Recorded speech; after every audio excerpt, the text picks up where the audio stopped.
Hello, my name is Natalie Villalobos, and I'm so excited today to bring out Amy Schumer and Aidy Bryant. They are two incredible women that I am so incredibly inspired by and empowered by. So let's go ahead and bring them on out.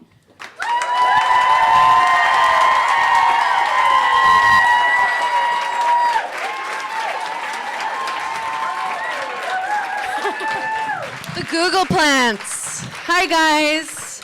Oh, cool, a music This will be room. fun. This is where the counting crows counted. Thank you for having us, guys. Blessed. All right, so to kick us off, you two are in a new film together called I Feel Pretty. Tell us what interested you in signing on to this project. Money, honey. Money, money, money, money, money. I don't care. Money. Oh, you guys hate money at Google? I'm sorry. Oh. Kerching, kerching, kerching, kerching, kerching. No, I was supposed to do this other movie where I would have gotten like a lot of money, but it wasn't gonna really work out but this is the exact message that I've been wanting to say. Like, I didn't want this to just be part of the movie. I was like, I really wanna hammer this exact message home. Mm-hmm. And so, like, you know, I'm kind of like a when it comes to like, if my manager sends me a script, I'll go like, do you want me to do this? Do you want me to play a reindeer? You know, and Has that happened? like ish. Yeah. And so they were like, hey, we think this is worth mentioning. And they told me the premise, and I was like, that's awesome. And I read the script. I was like, this is so funny. She's giving you lovey eyes. I know, she wants it. Are you I'm lower? just feeling like I'm lower. No, you're lower. No, we just had this. I'm No, sorry. I'm Wait, lower why too. am I You're so in the high? middle. We just did we did one this morning at either like one of you. And And we got there, and they kept saying to me, like, Aidy, you'll be in the middle chair. Okay, just remember, Aidy, go to you're the in middle chair. Go to the middle chair. because of these things they really over-explain. like, They go okay, like breathe, and you'll sit sure. and you bend your knees to sit. Okay. And then we got out there, and we sat down, and mine was like a little toadstool. Yeah, it was like I was literally on the ground, like in a basket.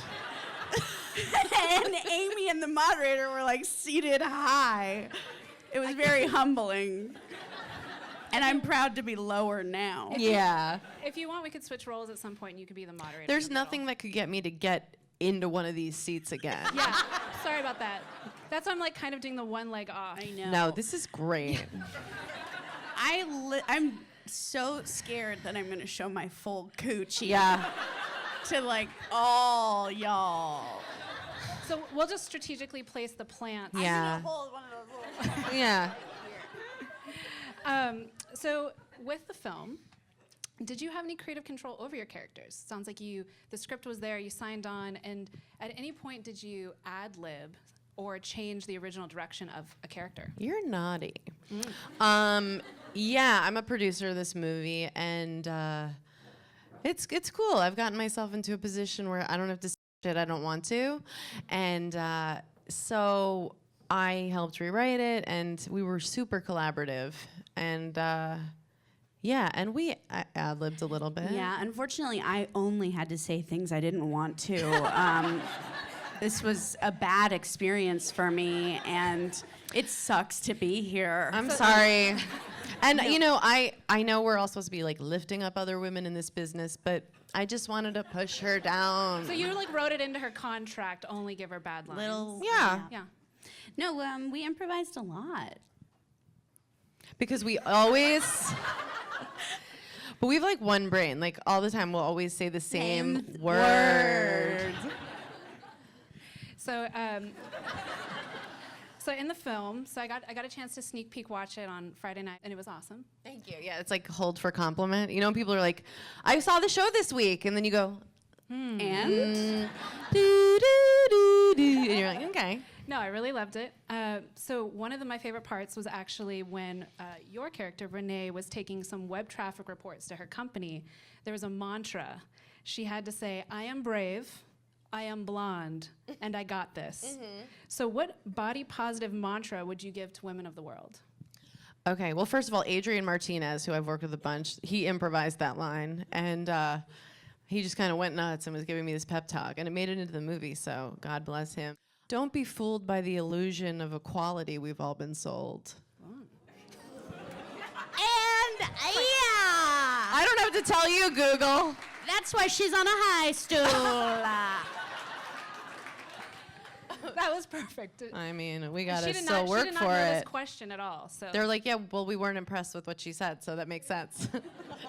how about you? Yeah, What's your mantra, bitch? currently, it's like, just stay on the stool.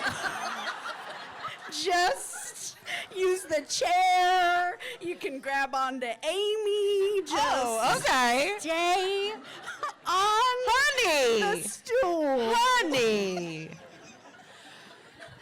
I'm in a bad situation. We had an interview. and I'm legitimately scared. We had an interview this morning kind of with a question like that where they were like, if like I'm not afraid, so and like, you know, I was looking for us to say something inspirational. And Aidy was just like, I'm scared of birds. And we were like, no, that's not. I am, though. I'm scared of deviled eggs. Yeah, I know. I'm scared of crazy bitches. You Amy. guys. Deviled eggs, birds. They're so good. I almost Yeah. just got those at Okay, lunch. I'm now. I'm See, gonna I try just- Lean in. else. No, that's Facebook. It's okay. It is? Okay. So speaking of leaning in a little bit, I feel like there's some shamelessness in the movie. Like, what would you say in one word? What is that confidence that she had? Like, you know, we got this backlash, which was really funny because, first of all, very flattering. People were like, you're not disgusting enough to be in that. And I was like, like, am I supposed to? Which is that not No. disgusting? Yeah, they were like, you don't have any right, like, to feel bad about yourself. And it's not a story of, like, a very homely, awful woman who finds confidence. It's just somebody who struggles with self-esteem, which everyone does, you know? And she feels very invisible and then goes through this whole experience where she realizes like where your confidence really should come from and what's actually sustainable, which is not your looks. But so we got this like crazy backlash and it was funny, you know. I don't remember like at all what I'm talking about. No, I Amy, was just thinking too, like, I was also getting messages that were like, come on, like, how could they have Amy Schumer do this role when they have a plus-size woman right there? She could have done the role. And it's like, okay, so you're saying I'm out of the norm enough that I should play the troll? Or like, what are we fighting about this for? You know, like, I feel like it really muddles the issue that is, like, you know, Amy and I both, whether you like it or not, like, are not the norm in movies, you know? Like, 99% of movies, nobody looks like me or Amy, and we look good. Yes, we do, queen! Yes, queen! No, but I guess to me, it's like, it's almost like a snake eating its own tail, where it's like, well, what do I have to be, or what does Amy have to be to, like, this is a story that is about self-confidence, which truly is, like, it's all in here, it's not out here, and that is what it's all damn about. It's all damn about, and we have talked about this where, like, we both feel good in our skin, and on the stool. I mean, this is a special It's scenario. literally bringing me back down to, like, I'm 13 years old. No, And this I'm is like, a bad "Oh!" moment for you. This is your bottom, but we realize like it's not about us feeling good about ourselves. It's like we have to literally comfort other people about our bodies. Like they're like, so you just like go out into like the store in the morning and you're just in your body and you're like, yeah, and I'm happy. And they're like, but can you walk me through that? And you're like, no, I don't think I can. But so it's literally us like explaining to other people, making them comfortable. But you know, there's nothing scarier or more upsetting to people than a woman who feels good about herself. Yeah. Like people really hate that. So they're like, okay, well, like, how can I find an angle where you're unhappy so like I can sleep at night? And you're like, yeah, of course. Like we have struggles like everyone else. And also we want to say, if I were a person of color hearing this conversation, I'd be like, is it hard for you guys? You know, And I hear you, and we both really want to do our part and make sure that our work is super inclusive and, you know, not just for people of color, but trans people with disabilities. Like, you know, because what we're learning is that the leaders being all white men for so long is not actually that great for everybody, and we need women. Like, if you think about it, women aren't even on many boards. Like, it's to get like one woman, two women in there. And by the way, you have to see the Ruth Bader Ginsburg movie. Can we just all decide about that? Okay. But, you know, it's because like the things I gravitate toward are women. People like, you know, so if I was the person making the decisions, and Samantha Bee did that awesome piece this week about how like 1 in 10 women has endometriosis, but there's like very little research, but there's like 1,000 dick pills, you know? No, I've actually recently started telling people in my meetings when I'm having intense cramps. So it's like I'm just gonna be very real with the fact that I'm just like in pain. Like, Yeah, I'm not gonna hide so that anymore. No, I know, but we do. Got a problem. Deal with Whoa! it. That's what I'm saying. I'm I gonna use love that that. next time. Yeah. That's exactly what I say. And I do have a problem right now. Yeah, you and do. it's- You're in it. So you had mentioned, we can sit with it a little bit more. I'm tempted to just stand. You can. Woo! This will be like. Yes, girl. I can't tell you the relief I feel right now. And so I'm still up here like an asshole. No. Look, I'm going to just stand in the All spot right, where my just stool stand. was. So I'm going to. I'm sorry. Do it. we can all stand. No. No. No. Okay. So when I was 14, my mom would tell me, "Oh, Natalie, don't worry, your boobs will grow in," which I'm still waiting for. But you know, I used to wear a water bra, and so it was like a bra. For those of you that don't know, a water bra is a bra with 2 big sacks of water, and it basically made me go from like a AA to a C. And I would walk around really confidently as a sophomore. And I was really just like moved of like, okay, so I have to change how I present myself based on how my mom or how other women perceive me. And so I'm curious, how have other people's perceptions shaped who you are today, or perceptions of yourself? Well, first of all, thank you for trusting us with the water bra story. Yeah. It was a vulnerable moment. No, totally. I mean, I used to wear like very padded bras. Like to a point where it was just like, somebody should have just like sued me when they hooked up with me. Like, this is not That's where at I was all at. what I entered the contract Yeah. for. I got, yeah. But you know that company, it's not got to your mom, and they like you know all the You're you know supposed to be marketing, and you got to look like this one person, and Yeah. if you cover all the heads in the gossip magazines across the row, everyone is the same body, and you're told like if you don't look like this one thing, then you're wrong, and then you realize like no, and what is it about? And other than it really is about how you feel about yourself, like, and we know that, right? That's easy to say, but the way that you want your friends to see themselves, like your best friends who are like, meh, and you're like, you're so pretty, like, you know. Sometimes you can like cover their head in a picture and be like, what if you saw this girl walk by? Wouldn't you be like, that's a beautiful girl? And they're like, oh yeah. But I think other than the media, it's like, I think mothers need to know how much their message goes through to their kids. Yeah, because if they're going, oh, I'm disgusting, like their daughter's gonna be like, I'm gross. My mom did the opposite and was just like, just made me think I was actually Beyonce as a child. No, that's. And then, you know, you get older and like stuff chips away your confidence, and kids are mean, and you kind of like are like, oh, okay, oh, I'm gross, I'm disgusting, okay. And this movie is about like trying to get back to that childlike version of yourself where you feel good and you're not like thinking you need a water bra. Yeah. Well, and I think part of the sisterhood that you were able to offer her in the movie was like group friendship, right? And like supporting someone both through the good and the bad of their body image, right? And that those perceptions. So can you tell me a little bit about how important sisterhood is as we, you know, kind of look at ourselves and reflect Tell on her about our ourselves? traveling pants. Oh.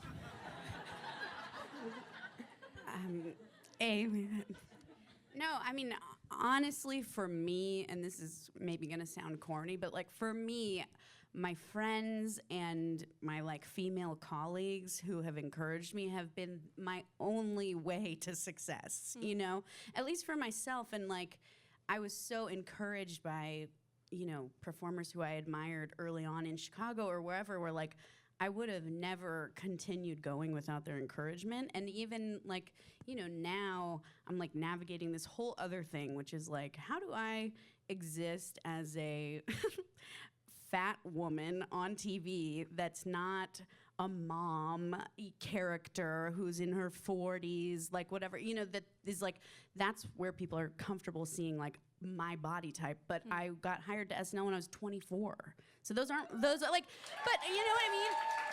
But so like, I'm trying to find my own place in this system that where there hasn't really been a place for me previously, and I could not do it without people like Amy or my friends who are like encouraging me and helping me navigate like all the frickin' bullshit. Which is funny because people look like us all over the country. Actually, like we're the everyone norm, in the you know. world looks like me. But yes, you know, yes. 70% of American women actually have my body type, Right. you know, but they're not reflected on screen, and that's just not No. fair. And we're not Yes. skinny shaming either. Like No. everybody feels like if you're a woman, like at the not that men don't feel like insecure, especially this time. You're like, what's our place? Like, can we go to a Time's Up meeting? And you're like, you guys all hate us now, but it's not about. I mean, yes, like, yes, and thank you, but What's the weirdest thing you've done for beauty? for most of my life, like wore heels and those kind of bras and Spanx and still felt really mediocre. That's the weirdest thing I did for beauty. Just like my whole life, every day, until like pretty recently. The guys in here look like the guys in the movie. Like that's my romantic lead, so you guys will like this. Like, you guys are definitely like the sweet, like, Intelligent. you don't look like well, that's, you know, don't put words in my mouth, but it's like a very gentle man. I'm trying to. I don't know if I have like a weirdest thing I've done for beauty. I don't know. I feel like just like buying jeans. I'm like, that's a hell, and every time I do it, I'm like, what is happening? Last question before we jump to Q&A. When that voice inside yourself says you can't do it, what do you say to that voice? I think personally, I learned like maybe 10 years ago. I don't even have that voice anymore. I'm like, it's other people telling you can't do it. And you just go like, I'm gonna do it. You know, I mean, seriously, it's like, no. And not giving energy to any of that. Just like, no, I'm gonna take the steps I need to do it. I definitely still have that voice. But I also feel now like I have always been like very bad at like rules, or like if someone tells me I have to do something, I immediately am like, I guess I'm not doing that. Like, which includes this stool. Yeah, you and, you could not have done that on a stool. like it's no. It's I too late in don't. the It's game. done. It's thank you. This is so nice. That's nice. Oh, that's Oh, cool, a okay. man is Okay, saving thank you. Just kidding. Isn't that funny? We're still like, can you open No, my that car was door? very Thank nice. you. You can just hold it. I think that's- will. Yeah. I hope they bring out 3 more chairs for you to just. They put me in a little Yeah, box. just go in your little sandbox. So I think we're gonna go to Q&A. Great. First question. Hello, ladies. I'm very happy you're here, and Thank I you. absolutely love your honest, raunchy feminism. I have an 8-year-old daughter who got invited to her first dress-up party where they're going to give her makeup and hair. She has to wear a dress and get in a long pink stretch limo. Wow. I'm a hardcore feminist. My daughter knows this. I look like this. How do I wrap my head around that? What advice can I give her so she still knows she's her but can go because all the other girls are going? That's a great question. Well, I would assume mothers love like getting advice from people without children about how to raise their daughters.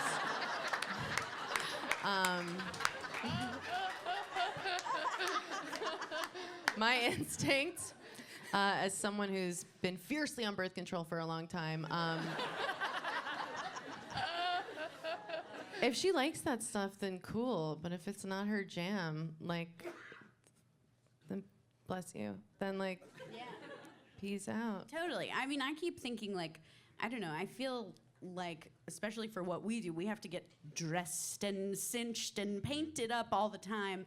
And there is like a part of it that's like, the guys show up 10 minutes before and they whatever, but like, you know, there's also like a part of that that's self-expression that I think, at least for me, back in we my like our childhood, outfits like today. it was fun to learn about that stuff and see how I wanted to be. So I think there's like, you know, there's good in a little bit of all of it, but like in moderation, right? And like, don't get the limo though. No. Like, But honestly, could They we got come? the limo.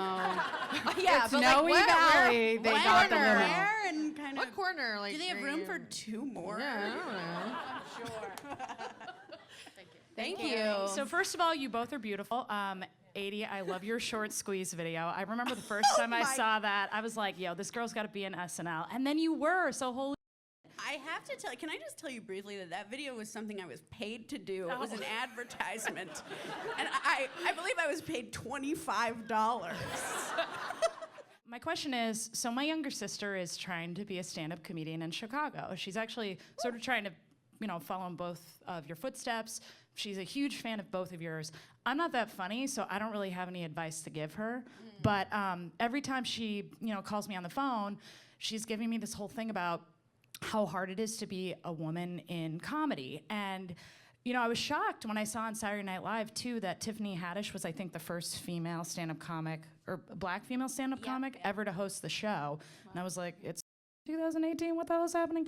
So what is it gonna take to get comedy to a place of more gender and race diversity? You know, just like a small question. Oh, well, first of all, for her, like, just any comedian, I say, just get as much stage time as possible. Same.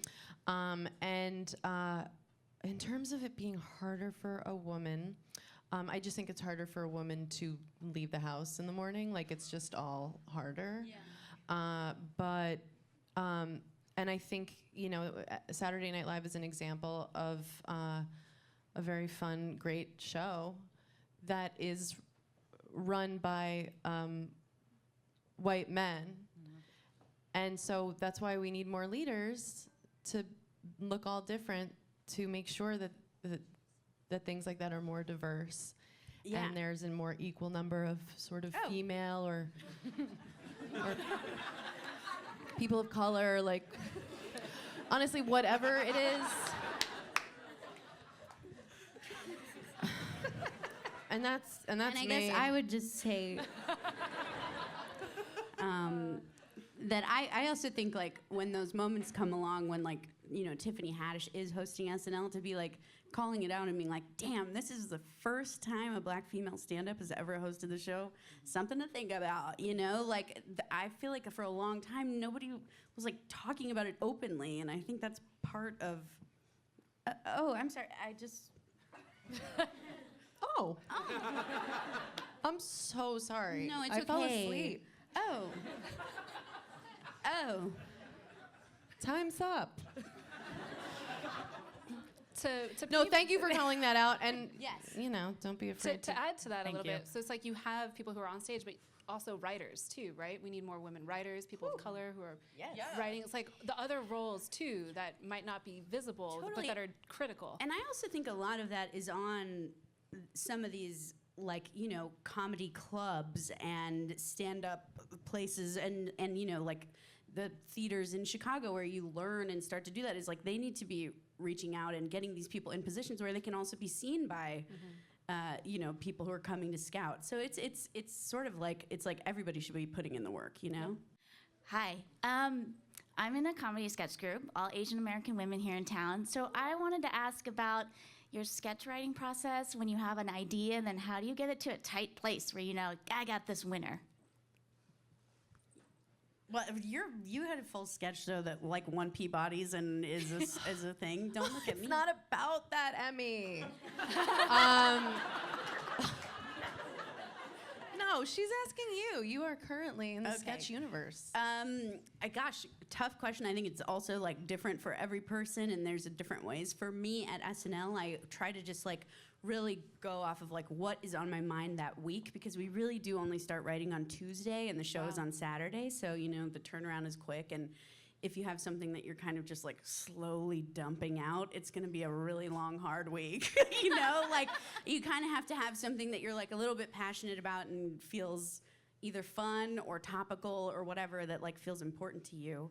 And then because the whole week is a little bit of a battle to try and keep it in the show. So you want to feel like, oh, I believe in this. And then as far as like getting it tight, I think to me it's just like listening to audiences and being like, wow, I really love this part in the middle, but it played to dead silence.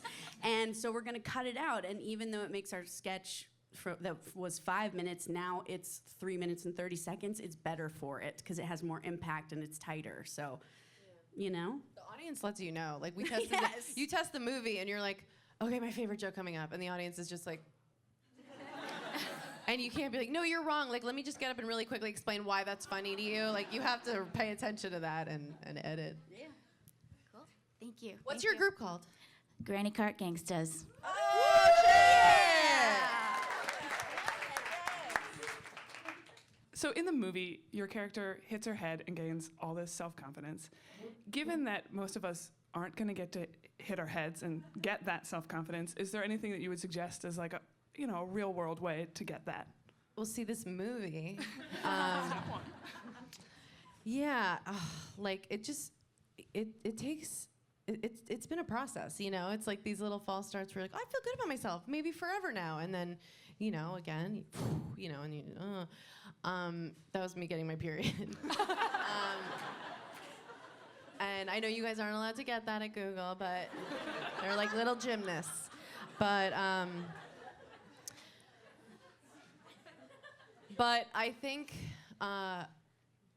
paying attention to when you feel the best, and it's like when you're with your friends, you're just laughing and you're not thinking about what you look like, and that's when you're happy. When you're not looking in the mirror, you're not fixating. It's like, and when you find what you really get your confidence from, and then just hanging on to that and just reminding yourself, like, I feel good right now. I'm gonna remind myself when I don't, that first of all, I will feel good again, and this is just a feeling I have right now, and it'll be replaced by another feeling. Yeah, hashtag yeah.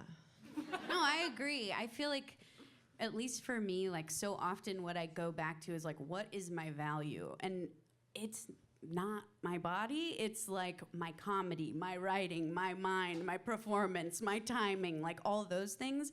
And it's easy to stop hating yourself when you start like going through your list of like, wait, why am I valuable to this world? And like, I don't think it's because of my thigh, like I never have really. And so even though the world is telling you like your thigh matters, it kind of doesn't. So once you can like start to think about that, it is easier,